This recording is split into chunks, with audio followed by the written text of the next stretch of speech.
Good morning friends, मैं आपकी fitness coach doctor Suman Sharma आपका अपने यूट्यूब पे स्वागत करती हूँ। फ्रेंड्स, मैं आज आपके साथ बहुत ही कॉमन विषय पे चर्चा करूंगी, क्योंकि हम लाइफस्टाइल मॉडिफाई में बात करते हैं। तो आज मैं बात करूंगी कि जो हमारी 50+ महिलाएं हैं, मेनोपॉजल महिलाएं हैं, उनमें हम क्या आहार विहार चेंज करें। क्योंकि आज का जो मेरा प्रश्न है एक मेरी फ्रेंड का, वो कहती है मैम, मैं कल तक बिल्कुल ठीक थी और अभी मैं डॉक्टर पे गई, मुझे डायबिटीज निकल आया, क्या मेनोपॉज का ब्लड शुगर से कोई रिलेशन है? तो आज हम इसी को देखते हैं। आइए फ्रेंड, जानते हैं मेनोपॉज क्या है।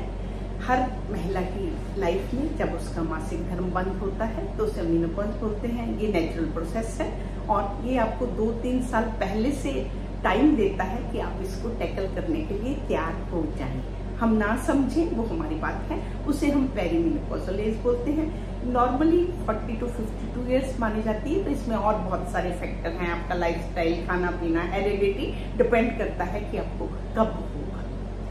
आपको मेनोपॉज हुआ, क्या होता है?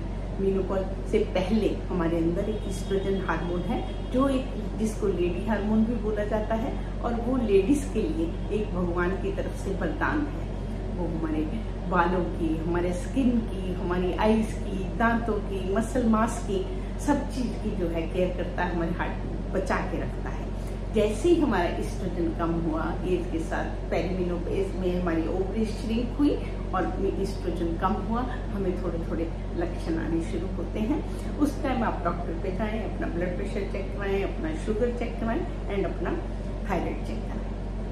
अगर आपको कोई दिक्कत है, आप अपने डॉक्टर से मिलके उसे सॉल्व करें। नहीं है तो यहीं पे आप अपनी डाइट को सुधार करिए और अपनी एक्सरसाइज जोड़िए। एस्ट्रोजन कम होने से क्या होगा? एस्ट्रोजन कम होने से हमारी बॉडी में बहुत सारी चेंजेस होंगी। एस्ट्रोजन जो है, जो हम खाते हैं, जो एनर्जी बनती है, ग्लूकोज जो बना, उसको सेल तक पहुंचाने में इंसुलिन की हेल्प करता है। जैसे ही आपका एस्ट्रोजन खत्म हो गया, इंसुलिन जो है, अगर हम ज्यादा खा रहे हैं, हमने कंट्रोल नहीं किया, तो इंसुलिन उतनी ज्यादा शुगर को हमारे सेल्स के पास नहीं लेके जा पा रही और उसमें इंसुलिन जो है रेजिस्टेंट हो गई।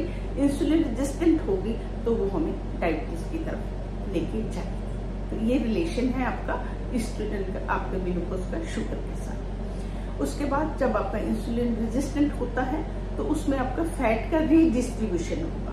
फैट का रीडिस्ट्रीब्यूशन का मतलब आपके इधर उधर की फैट आके बेली पे इकट्ठी होती है, जो कि हमारा सेकंड वो होता है कि हमें अचानक से हम वही खा रहे हैं और हमारे पेट पे बेली फैट जो है वो हो है। और इसके अलावा आपको इंसुलिन रेजिस्टेंट हुई, आपका लिवर फैटी हुआ, आपका बैड कोलेस्ट्रॉल हुआ, आपको हार्ट के इश्यूज जो है वो ज्यादा होंगे। जो 50 से पहले आपको अगर 1 महिला 3 पुरुष थे, तो 50 के बाद 3 महिला 3 पुरुष हो जाते हैं।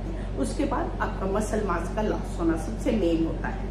मसल मास लॉस होने से आपके गम्स रिसीड करना, आपके दांत निकल आते हैं और गम लाइन रिसीड हो जाती है। आपके बोन्स का ब्रिटल होना, जो पहले एकदम स्ट्रॉन्ग थी, अब वो जैसे बोलते हैं हम कपड़ा छन जाता है, ऐसी हो जाती है, उसकी बोन डेंसिटी खत्म हो जाती है। और स्ट्रेस फ्रैक्चर बहुत बार आप देखते हैं, जो ऑस्टियोपोरोसिस नाम की बीमारी है, उसमें लेडीज गिरती भी नहीं है तब भी फ्रैक्चर हो जाती है। चलिए आइए हम जानते हैं हम क्या करें, उसमें क्या आहार लें और क्या एक्सरसाइज करें ताकि हमें मेनोपॉज के डायबिटीज ना हो। अगर पहले से डायबिटीज है तो उसे हम कंट्रोल करके रखें विद अपनी मेडिसिन, डॉक्टर से मिलके और आहार विहार से, ताकि उसके सिम्टम जो है आपको ज्यादा तंग ना करें। सबसे पहले फ्रेंड्स, आपका जब एस्ट्रोजन कम होता है तो आपको नींद का ना आना, आपको डिप्रेशन होना, ये सब होता है। इसको मैनेज करिएगा।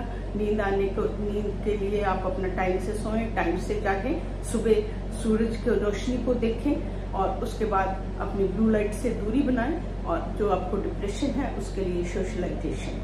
आज इस टाइम में आपके बच्चे बड़े हो चुके हैं, अपनी लाइफ में सेटल हो गए हैं, आप अकेली हो गई हैं, आप अपने लिए नई हॉबीज, नए दोस्त, अपने हम उम्र पालिए, वॉक करें, जो भी करें तो आप अपना दिल लगाएं। B12 की डेफिशिएंसी, विटामिन डी की डेफिशिएंसी, कैल्शियम की डेफिशिएंसी इस उम्र में देखी जाती है, उन सबको मैनेज करें। उसके बाद फ्रेंड्स मैं बात करती हूँ आपकी रिसीडिंग गम्स की। आपके गम्स इस टाइम रिसीड करते हैं तो हार्ड जो ब्रश है ज्यादा हार्ड यूज ना करें, सॉफ्टली यूज करें। माउथ हाइजीन का बहुत ध्यान रखें। उसके बाद बात आती है आपके हार्ट की। हार्ट जो है फ्रेंड्स वो आपका इस टाइम मोर वल्नरेबल हो जाता है, तो आप बहुत केयरफुल रहिएगा अपने खाने पीने एंड अपना अगर आपको कोई इश्यू है तो डॉक्टर के साथ मिलके। उसके बाद बात आई आपके पेट की। पेट जो है वो भी श्रिंक हो रहा, वहां भी मसल है, कम हो रहा है, तो डाइट का पूरा फॉलो करिए, माइंडफुल डाइट आप रखिएगा। एंड में मैं आपको डाइट भी बताऊंगी कि आप क्या लेना क्या नहीं लेना। तो आप डाइट को माइंडफुल रखिएगा, कम खाइएगा, 3-4 बार खाइएगा। उसके बाद बात आती है आपके लोअर बेली फैट की। आपका फैट इकट्ठा ना हो, अपनी डाइट में से किसी भी तरह का शुगर आप निकाल दीजिए। सैचुरेटेड फैट, ट्रांस फैट जो कि बाजार से बनी हुई चीजें पैक्ड एंड प्रोसेस्ड हैं उनको ना करें। गुड फैट्स, अपना balance diet and lean protein. Protein जरूर लीजिएगा क्योंकि मसल मास आपका नीचे जा रहा है। मसल मास को रोकने का एक ही तरीका है प्रोटीन। जो मेरी वेजिटेरियन फ्रेंड्स हैं उनकी डाइट में प्रोटीन कम रहता है। आप सोयाबीन अपनी डाइट में ऐड करें, चने ऐड करें। और उसके बाद आप गुड फैट्स के लिए आप अपना अखरोट, आप तिल, अलसी, दालचीनी एंड मुलेठी इन हर्ब्स का भी सहारा ले सकती हैं। इसमें जो है आपको एस्ट्रोजन कमी से होने वाले वो कम देखे जाते हैं। इसके बाद फ्रेंड्स आपका बात आती है एक्सरसाइज की। एक्सरसाइज का बहुत बड़ा योगदान है। नंबर 1, अगर आप अच्छे से एक्सरसाइज करती हैं आपके नींद वाला इशू टैकल होता है। नंबर 2, सबसे मेन आपका मसल लॉस हो रहा है जो इस टाइम में परेशानी का विषय है। मसल लॉस को रोकने का, डिले करने का, होना तो है, उसको डिले करने का एक ही तरीका हमारे पास है कि हम रेजिस्टेंस ट्रेनिंग करें। आपको सैर भी करनी है, आपको मेडिटेशन भी करनी है अपने स्ट्रेस को मैनेज करने के लिए, परंतु आपको रेजिस्टेंस ट्रेनिंग को मैं आज एक्सप्लेन कर देती हूँ।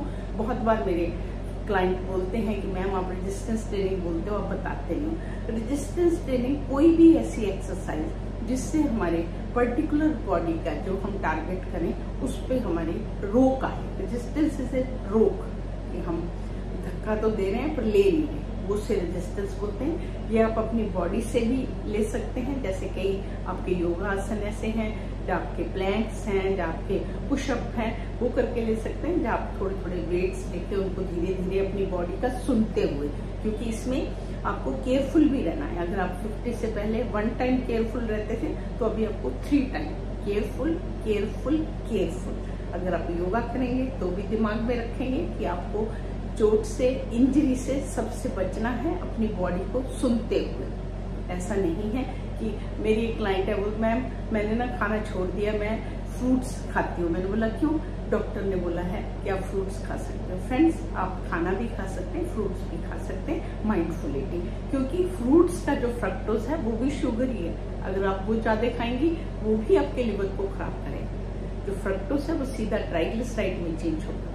तो लिमिट आपको हर जगह माइंडफुल ईटिंग आपको रखनी होगी। आपको मीठा खाने का मन है तो आप अपने मन को समझाइएगा, थोड़ा सा मीठा लेके आप क्वेश्चन करिएगा माइंडफुल, मैं जलेबी खा रही हूँ, इसके अंदर क्या क्या है? मैदा है, तली हुई है, चीनी है, क्या ये फिट है? एकदम से आप नहीं खाएंगे।